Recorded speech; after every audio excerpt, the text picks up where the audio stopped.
കുറ്റവാളിയാണോ അല്ലയോ എന്ന് തീരുമാനിക്കുന്നതിന് മുമ്പ് ജയിലിൽ അടയ്ക്കുന്ന രീതി എന്നോ മാറേണ്ടതാണ്. പക്ഷെ നമ്മുടെ നിയമവ്യവസ്ഥ അതാണ്. ആ ഒരു സംവിധാനത്തെ ചൂഷണം ചെയ്തുകൊണ്ട് നമസ്കാരം.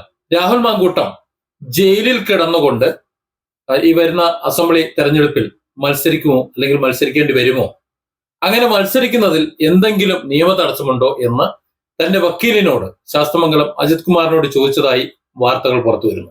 എന്തുകൊണ്ടാണ് രാഹുൽ മാങ്കൂട്ടത്തിൽ അത്തരത്തിലൊരു ചോദ്യം ചോദിച്ചത് എന്നത് നമ്മൾ കഴിഞ്ഞ 1-2 വീഡിയോകളിൽ ചർച്ച ചെയ്തിട്ടുള്ള വിഷയവുമായി ചേർത്ത് നോക്കുമ്പോൾ എവിടെയോ എന്തൊക്കെയോ ചില ദുരൂഹതകൾ ഒളിഞ്ഞിരിക്കുന്നതായി രാഹുൽ മാങ്കൂട്ടത്തിന് സൂചന കിട്ടിയിട്ടുണ്ട് എന്നാണ് മനസ്സിലാക്കേണ്ടതെന്നാണ് തോന്നുന്നത്. രാഹുൽ മാങ്കൂട്ടത്തിന്റെ ഇപ്പോ 1ാം പീഡന കേസ്, 2ാം പീഡന കേസ്, 3ാം പീഡന കേസ്, ഇങ്ങനെയൊക്കെയാണ് ഇപ്പോ കഥയുടെ പോക്ക്.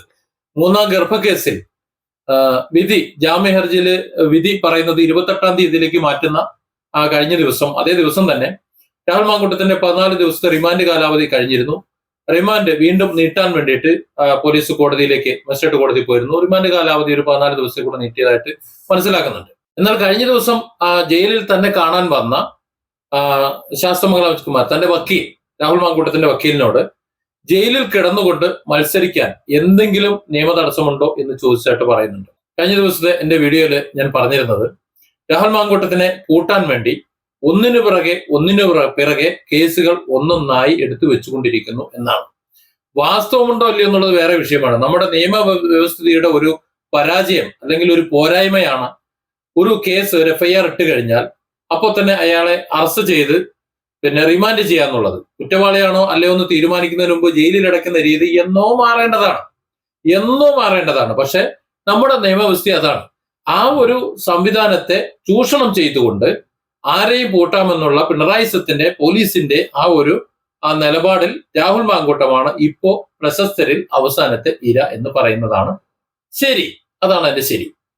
രാഹുൽ മാങ്കൂട്ടത്തിന്റെ ആദ്യ കേസിൽ ജാമ്യം കിട്ടും എന്ന് കരുതുമ്പോൾ ഉടനെ അടുത്ത കേസ് വരുന്നു. ആ കേസിൽ ജാമ്യം കിട്ടാൻ സാധ്യതയുണ്ട് എന്നറിഞ്ഞപ്പോൾ 3ാമതൊരു കേസ് ചമച്ചുണ്ടാക്കുന്നു.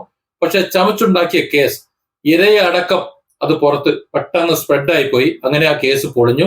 അങ്ങനെ 4ാമത്തെ ഇരയെ പിടിച്ച് 3ാമത്തെ ഇരയാക്കിക്കൊണ്ട് 3ാമതൊരു കേസ് ഫയൽ ചെയ്യുന്നു.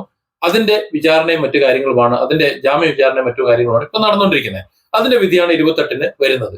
രാഹുൽ മാങ്കൂട്ടത്തിന് അറിയാമെന്ന് തോന്നുന്നു ഈ 4ാമത്തെ കേസിൽ, അതായത് വന്നിട്ടുള്ള 3ാമത്തെ കേസിൽ ഒരുപക്ഷെ ജാമ്യം കിട്ടിയാൽ, എല്ലാ കേസിലും മറ്റ് ഹൈക്കോടതിയിലിരിക്കുന്ന കേസിന്റെ നോട്ട് അറസ്റ്റിന്റെ കേസിലും മുൻകൂർ ജാമ്യം കിട്ടിയാൽ, മറ്റ് കേസ് ഓൾറെഡി ജാമ്യം കിട്ടിയതാണല്ലോ, ഇയാൾ ജയിലിൽ നിന്ന് പുറത്തേക്ക് ഇറങ്ങുമ്പോൾ, രാഹുൽ മാങ്കൂട്ടത്തിൽ ജയിലിൽ നിന്ന് പുറത്തേക്ക് ഇറങ്ങുമ്പോൾ ജയിലിന്റെ പുറത്ത് വെച്ച് കവാടത്തിൽ വെച്ച് അറസ്റ്റ് ചെയ്ത് വീണ്ടും കോടതിയിൽ ഹാജരാക്കി റിമാൻഡ് ചെയ്യാൻ വേണ്ടിയിട്ടുള്ള കേസ്, ഈ ക്രമപ്രകാരം നോക്കുകയാണെങ്കിൽ 4ാമത്തെ ഒരു കേസ് അണിയറയിൽ തയ്യാറായിരിക്കുന്നു, 4ാമത്തെ ഒരു ഇര കൂടി തയ്യാറായിരിക്കുന്നു എന്ന് രാഹുൽ മാങ്കൂട്ടത്തിന് മനസ്സിലായിട്ടുണ്ട് എന്നാണ് എനിക്ക് തോന്നുന്നത്. 3 പീഡന കേസുകൾ, ഈ കേസുകൾ ഒന്നും തന്നെ തെളിയിക്കാൻ കഴിയുമെന്ന് യാതൊരു ഉറപ്പില്ല. 3ാമത്തെ കേസിൽ ഇര തന്നെ മുങ്ങി എന്നാണ് മനസ്സിലാക്കാൻ കഴിയുന്നത്. കാരണം വന്നിട്ടില്ല ഇതുവരെ, വന്ന് നേരിട്ട് മൊഴി കൊടുക്കുകയോ മെഡിക്കൽ പരിശോധന നടത്തുകയോ ഒന്നും ചെയ്തിട്ടില്ല.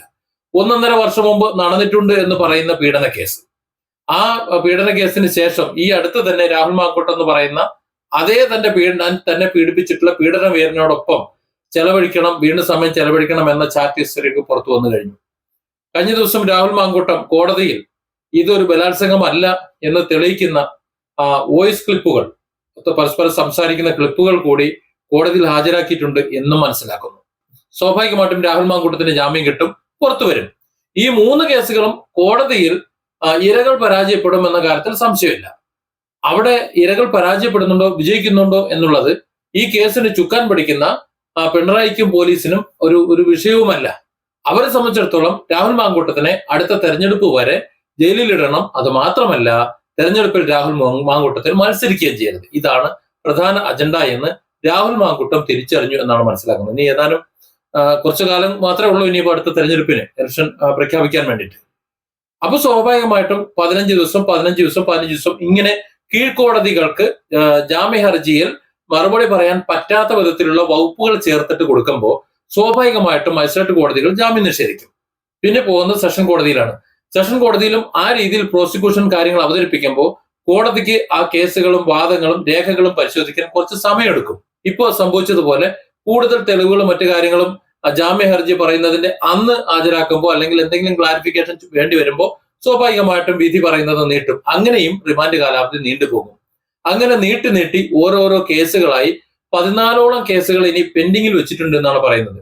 14 കേസുകൾ ഒരു 14 ദിവസം വെച്ച് കൂട്ടിക്കഴിഞ്ഞാൽ തെരഞ്ഞെടുപ്പ് പ്രക്രിയ കഴിയുന്നത് വരെ ആ രാഹുൽ മാങ്കൂട്ടത്തിൽ ജയിലിലായിരിക്കും എന്നാണ് മനസ്സിലാക്കുന്നത്. അതായത് കുറ്റം ചെയ്യണമെന്നില്ല, ആ കുറ്റത്തിൽ ശിക്ഷിക്കപ്പെടണമെന്നില്ല, വെറുതെ ഒരു FIR ഇട്ടാൽ മതി, ഒരാളെ ജയിലിലിടാം. അയാൾ ജയിലിൽ നിന്ന് പുറത്തേക്ക് ഇറങ്ങുമ്പോൾ അടുത്തൊരു കേസിൽ വീണ്ടും പിടിച്ച് അകത്തിടാം. ഈ കേസുകളെ കുറിച്ച് ആരോടും പറയേണ്ട ആവശ്യമില്ല, അയാൾ അറിയിക്കേണ്ട ആവശ്യമില്ല. രാഹുൽ മാങ്കൂട്ടത്തിനെ സംബന്ധിച്ചിടത്തോളം അദ്ദേഹത്തിന് നോട്ടീസ് ഇല്ല, മറ്റ് എന്താ പറയുക, അങ്ങനെ യാതൊരു സൂചനയും ഇല്ല. നട്ടപ്പാതിരിക്ക് വന്ന് കിഡ്നാപ്പ് ചെയ്യുന്ന പരിപാടി മാത്രമാണ് ഇവിടെ ഉള്ളത്. ഒരു കേസിൽ ജാമ്യമുണ്ട്, ഒരു കേസിൽ നോട്ട് അറസ്റ്റ് ഉണ്ട്. ഈ ജാമ്യവുമായി ബന്ധപ്പെട്ട് പോലീസ് സ്റ്റേഷൻ കയറി ഇറങ്ങുന്നുണ്ട്. സകല പോലീസുകാരുടെയും പരിരക്ഷയിലാണ് അയാൾ കഴിഞ്ഞു പോകുന്നത്. അങ്ങനെയുള്ള ഒരാളെ നട്ടപ്പാതിരിക്ക് കിഡ്നാപ്പ് ചെയ്യണമെന്നുണ്ടെങ്കിൽ ഉദ്ദേശം അത്ര നല്ലതല്ല എന്ന് മറ്റാർക്ക് മനസ്സിലായിട്ടില്ല എന്നുണ്ടെങ്കിൽ രാഹുൽ മാങ്കൂട്ടത്തിന് മനസ്സിലായിട്ടുണ്ടാവും. അതുകൊണ്ടാണ് അദ്ദേഹം നിർഭയനായി ഇങ്ങനെ നോക്കുന്നത്, ചിരിച്ചുകൊണ്ട് ഇതിനെ നേരിടുന്നത്. എത്ര കാലം നിനക്കൊക്കെ പിടിച്ചകത്തിടാൻ പറ്റും, എത്രത്തോളം ഇരകളെ നിങ്ങൾക്ക് മുന്നിൽ കൊണ്ട് നിർത്താൻ പറ്റും, നോക്കട്ടെ, നമുക്ക് നോക്കാം എന്നുള്ളൊരു നിലപാടെടുക്കുന്നത്. ജയിലിൽ കിടന്നുകൊണ്ട് തനിക്ക് തെരഞ്ഞെടുപ്പിൽ മത്സരിക്കുന്നതിന് എന്തെങ്കിലും നിയമ തടസ്സമുണ്ടോ എന്ന് രാഹുൽ മാങ്കൂട്ടത്തിൽ ചോദിച്ചിട്ടുണ്ടെങ്കിൽ, ആ ചോദിച്ചു എന്ന് പറയുന്ന വാർത്ത ശരിയാണ് എന്നുണ്ടെങ്കിൽ ഒരുപക്ഷെ മൂന്നാമത്തെ കേസിൽ, ഇപ്പോഴത്തെ ഈ കേസിൽ ജാമ്യം കിട്ടി പുറത്തു വന്നാലും തെരഞ്ഞെടുപ്പിനോടനുബന്ധിച്ച്, കാര്യം ഈ മറ്റ് 2 കേസുകളിലെയും ഇനി വരാൻ പോകുന്ന ഹൈക്കോടതിയിൽ ഇരിക്കുന്ന കേസിന്റെയും ഒക്കെ മുൻകൂർ ജാമ്യമൊക്കെ ഉണ്ടാവുമല്ലോ. അതിന്റെയൊക്കെ ജാമ്യ വ്യവസ്ഥ പാലിച്ചുകൊണ്ട് രാഹുൽ മാങ്കൂട്ടത്തിൽ ജീവിക്കുമ്പോൾ സ്വാഭാവികമായിട്ടും 4ാമത്തെ ഒരു കേസ് വന്നു കഴിഞ്ഞാൽ അദ്ദേഹത്തെ അറസ്റ്റ് ചെയ്യാൻ എളുപ്പമാണ്. പോലീസിന്റെ മുന്നിൽ തന്നെ ഉണ്ടാവും. ഇപ്പോ കിഡ്നാപ്പ് ചെയ്തതുപോലെ മറ്റെവിടെയെങ്കിലും വെച്ച് കിഡ്നാപ്പ് ചെയ്യാം. അങ്ങനെ കിഡ്നാപ്പ് ചെയ്ത് അകത്താക്കി കഴിഞ്ഞാൽ എന്തായാലും ജയിലിൽ ഉറപ്പാണ്. കാര്യം അത്തരത്തിലുള്ള വകുപ്പുകളും കൊണ്ട് ചെല്ലുമ്പോൾ മജിസ്ട്രേറ്റ് കോടതി റിമാൻഡ് ചെയ്യും. വീട്ടിലാണ് ഹാജരാക്കുന്നുണ്ടെങ്കിൽ റിമാൻഡ് ചെയ്യും, സ്വാഭാവികം. അപ്പോൾ ഒരു 10-14 ദിവസം അങ്ങനെ പോകാം. സാധാരണഗതിയിൽ അത്തരത്തിലൊരു കേസ് വന്നിട്ടുണ്ടോ എന്ന് മുൻകൂട്ടി അറിഞ്ഞാൽ ഇദ്ദേഹത്തിന് മുൻകൂർ ജാമ്യത്തിന് ശ്രമിക്കാനും വേണമെങ്കിൽ ഒരല്പം മാറി നിൽക്കാനും ഒക്കെ സാധിക്കും. പക്ഷെ ഇവിടെ അതിനുള്ള ഇട കൊടുക്കില്ല. അങ്ങനെ മാറി നിൽക്കുമെന്ന് മനസ്സിലാക്കിയാണ്, അല്ലെങ്കിൽ പോലീസ് ഭയന്നിട്ടാണ് അർദ്ധരാത്രിയിൽ തന്നെ വന്ന് പൊക്കിയത്. ഏതെങ്കിലും വിധത്തിൽ സൂചന കിട്ടിയാലോ. നിലവിലെ പോലീസുകാർ കുറച്ചുപേരുണ്ട്, അവരെയൊക്കെ മാറ്റി നിർത്തിയിട്ട് വേറെ കുറച്ചുപേരെ കൊണ്ടുവന്നാണ് റാഞ്ചി കൊണ്ടുപോയെന്നാണ് മനസ്സിലാകണേ. ഏതായാലും ഈ അജണ്ട ഇവിടെ കൊണ്ട് തീരില്ല എന്നും തെരഞ്ഞെടുപ്പ് കഴിയുന്നത് വരെ, അതായത് സ്ഥാനാർത്ഥി നിർണയം പൂർത്തിയാകുന്നത് വരെ, നോമിനേഷൻ പിൻവലിക്കുന്ന കാലാവധി വരെയെങ്കിലും ഈ നാടകം ഇവർ തുടർന്നുകൊണ്ടേയിരിക്കുമെന്ന് രാഹുൽ മാങ്കൂട്ടത്തിന് സൂചന കിട്ടിയിട്ടുണ്ട്, അല്ലെങ്കിൽ അദ്ദേഹം അങ്ങനെ മനസ്സിലാക്കുന്നുണ്ട് എന്ന് വേണം നമുക്ക് അദ്ദേഹത്തിന്റെ ഈ ചോദ്യത്തിൽ നിന്ന് മനസ്സിലാക്കാൻ. Different angles. Don't forget to subscribe and support this channel.